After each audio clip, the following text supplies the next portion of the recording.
Good morning, Intenders. Good morning. Welcome to Morning Intentions. Today is Wednesday, February 25th. Our last couple days of alignment with self before we dive right in next Monday with our book study of Too Much by Terry Cole. Annette, I'm just going to jump right on in. Yesterday, you shared that you had two things that you wanted to share. Today, I have two things that I wanted to share. Well, great. Let's hear them. They are building off of what we talked about, specifically what you brought up on Monday about when we finally set some boundaries, we get in alignment with self, we've listened, we've noticed, we're taking some action, that we can get in the space where the pendulum swings really far to the other side, where everything then becomes a wall, everything is a deal breaker, because we're tired of living out of alignment. It originally started from a place of love where we want to do right by ourselves, but then it comes from this place of fear where it's like, I can't go back. I never want to go back. I never want to feel that way ever again. No. But then we can identify, okay, maybe I did go a little bit overboard. Let's find that medium setting.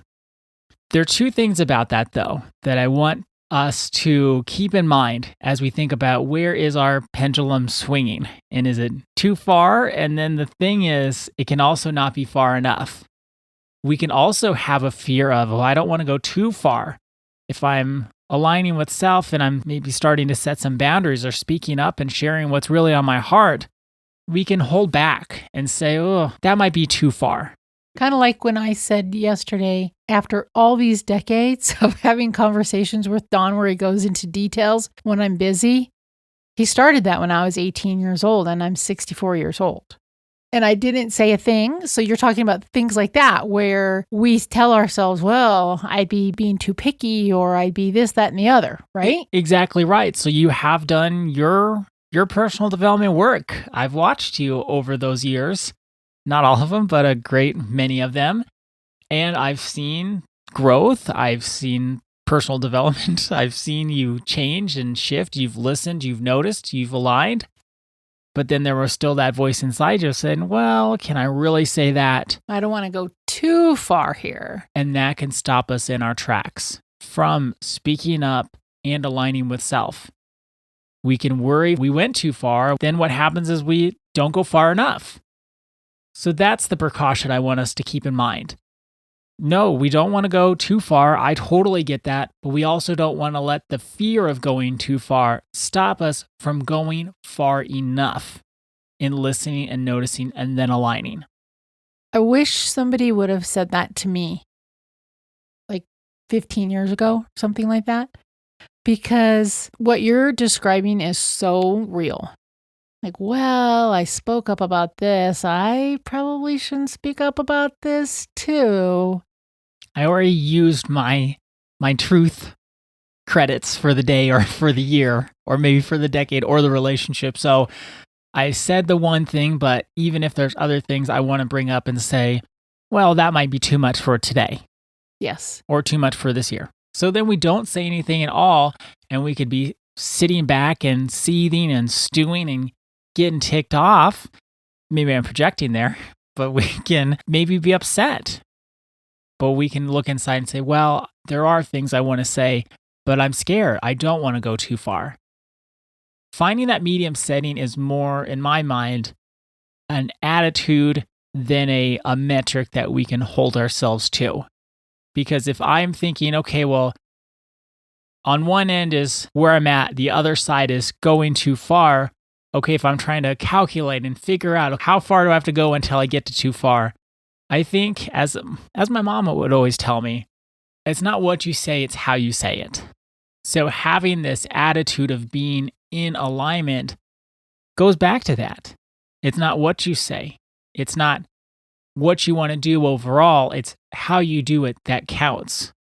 Because if, Annette, you were to say that with anger in your voice, you might, of course, you wouldn't use any expletives, but saying like, gosh, darn it, Dawn, I'm busy. Like you could say it like that, or you could say it how you reported to us yesterday that you said it. That makes a lot of difference. And that actually is the medium setting. And he was fine with it. even today, he was fine with it. We have to understand, like, he's coming from his place, I'm coming from my place. But what we can do is we can project our fear onto the other person and say, oh, he's going to think I'm going too far. But you're right. It's the fear that's keeping us from going as far as we need to go so that we can show up authentically and aligned with ourselves. That's right. So now what was your second thing? The second thing is that, let's be honest, not everybody has our best interest at heart. And out there can be some boundary destroyers. People that aren't really considering our boundaries. And even if we've set them, even if we've told them, hey, don't talk to me like that, or I don't like that. Don, I'm busy. He's not a boundary destroyer, but you might say that. You might speak up and say the words that need to be said. The truth is, some people don't care. That's a fact of life. You can have boundaries, and there are people who don't care that you have boundaries. In those cases, the boundary destroyer may say to you, you're going too far. You've taken it too far this time, as a way to shame you and to get you to question the boundaries that you've set in order to be in alignment with yourself. Isn't it kind of ironic that some people care so much that they'll hold back, or they'll be very critical of themselves, or they'll say, ooh, maybe I've gone too far. I shouldn't express what's really true for me because I've already done that this morning. And then there's other people that don't care at all. There are people that'll just say whatever without considering how it lands for other people. That's where I think it's hard to be aligned sometimes, because we can be taken over, especially if we're in the camp where we care about how we show up. We care about how we affect other people's lives. And then there are people that do not care.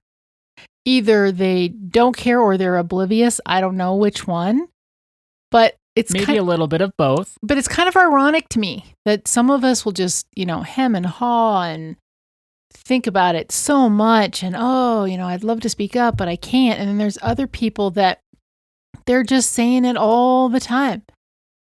There was a person that we used to work with, not going to say who it was, and it wasn't a client. It was somebody that we were more collaborating with. She would just say whatever came to mind. Whether she thought she was contributing, I don't have a clue. She reminds me of that person who will just say whatever. So when we even think about the pendulum swinging, I think sometimes we've held it in for so long, like what we were talking about Monday. I think sometimes when we've held it in for so long, or we've been around people that don't give a care about how they're showing up or how they are impacting our lives, I've been thinking about that, where I think some of that pendulum swinging is because we're tired of people being inconsiderate. We're tired of people being the boundary destroyers. Whether we formally set a boundary or not, we can share what we prefer, and then the person doesn't even hear. I get exactly what you're saying, because not everything in my mind needs a formal boundary. Think of your top 5 values, Annette. I know 2 of them off the top of my head: kindness and consideration. I would think, and I want for the world, where kindness and consideration are just part of it. You don't have to set a boundary that someone should be kind to you, or set a boundary where consideration is considered. To me, it should just be the way of the world. We're kind and considerate to one another. But we're not. We're not. On No. a whole, we're not. Some people don't care about kindness and consideration, and not, like, for me, kindness and consideration aren't top 5 values to me, but of course I want them in every interaction.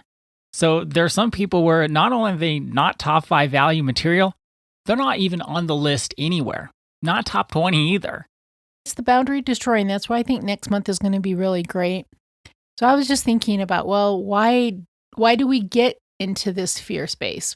Well, it can be, not all the time, but it can be people have run roughshod over our boundaries for so long, or our attempts to be aligned with ourselves for so long, we either silence ourselves or we take it too far, going the other way, like we were talking about on Monday. It's like, really, what does that medium setting look like and feel like? And that's where the listening, the noticing, the becoming aligned, and now looking at some of these things that get in the way, that will help us to have confidence with our alignment. So our intention for today is I will continue to listen and notice so I have confidence in my self-alignment. I will continue to listen and notice to have confidence in my self-alignment. Thank you so much for joining us today. Our day is better because you are part of our day. See you tomorrow. See you then.